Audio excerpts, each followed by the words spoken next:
ಕುಳಾಯಿ ಚಿತ್ರಾಪುರದ ಪಣಂಬೂರು ಶ್ರೀ ಮಹಾವಿಷ್ಣು ಭಜನಾ ಮಂದಿರದಲ್ಲಿ 33ನೇ ಏಕಾಹ ಭಜನೆಯು ವಿಜೃಂಭಣೆಯಿಂದ ನಡೆಯಿತು.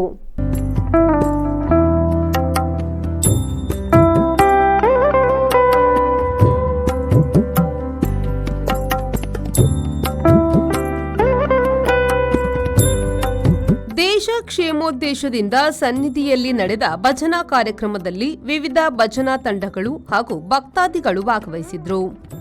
ಈ ಸಂದರ್ಭ ಮೊಕ್ತೇಸರರಾದ ಎಸ್ಆರ್ ಪಣಂಬೂರು, ಅಮರನಾಥ ಸುವರ್ಣ, ಹರಿಶ್ಚಂದ್ರ ಸಾಲ್ಯಾನ್, ಮೊಗವೀರ ಮಹಾಸಭೆಯ ಪರವಾಗಿ ಅಧ್ಯಕ್ಷರಾದ ಮಾಧವ ಸುವರ್ಣ, ಉಪಾಧ್ಯಕ್ಷರಾದ ಕೇಶವ ಕಾಂಚನ್, ಜಗನ್ನಾಥ ಪುತ್ರನ್, ಕಾರ್ಯದರ್ಶಿ ನಾಗೇಶ್ ಪುತ್ರನ್, ಜೊತೆ ಕಾರ್ಯದರ್ಶಿಗಳಾದ ನವೀನ್ ಶ್ರೀಯಾನ್, ಪುರುಷೋತ್ತಮ ಕಾಂಚನ್, ಕೋಶಾಧಿಕಾರಿ ಪುರುಷೋತ್ತಮ ಕೋಟ್ಯಾನ್, ಜೊತೆ ಕೋಶಾಧಿಕಾರಿ ಭರತ್ ಪುತ್ರನ್ ಹಾಗೂ ಭಜನಾ ಮಂದಿರದ ಪರವಾಗಿ ಅಧ್ಯಕ್ಷರಾದ ಹರೀಶ್ ಪುತ್ರನ್, ಉಪಾಧ್ಯಕ್ಷರಾದ ಕುಮಾರ್ ಬಂಗೇರ, ಅನಿಲ್ ಕಾಂಚನ್, ಕಾರ್ಯದರ್ಶಿ ಸುಪ್ರೀತ್ ಕೆ, ಜೊತೆ ಕಾರ್ಯದರ್ಶಿ ಚೇತನ್ ಕಾಂಚನ್, ಕೋಶಾಧಿಕಾರಿ ನೂತನ್ ಕಾಂಚನ್, ಜೊತೆ ಕಾರ್ಯದರ್ಶಿ ಅಶ್ವಥ್ ಪುತ್ರನ್ ಹಾಗೂ ಅರ್ಚಕರಾದ ಸುಧಾಕರ್ ಪುತ್ರನ್, ಸುಭಾಷ್ ಬಂಗೇರ, ರಂಜನ್ ಬಂಗೇರ ಉಪಸ್ಥಿತರಿದ್ದರು.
ಶರತ್ ಸಾಲ್ಯಾನ್, ವಿ4 ನ್ಯೂಸ್, ಮಂಗಳೂರು.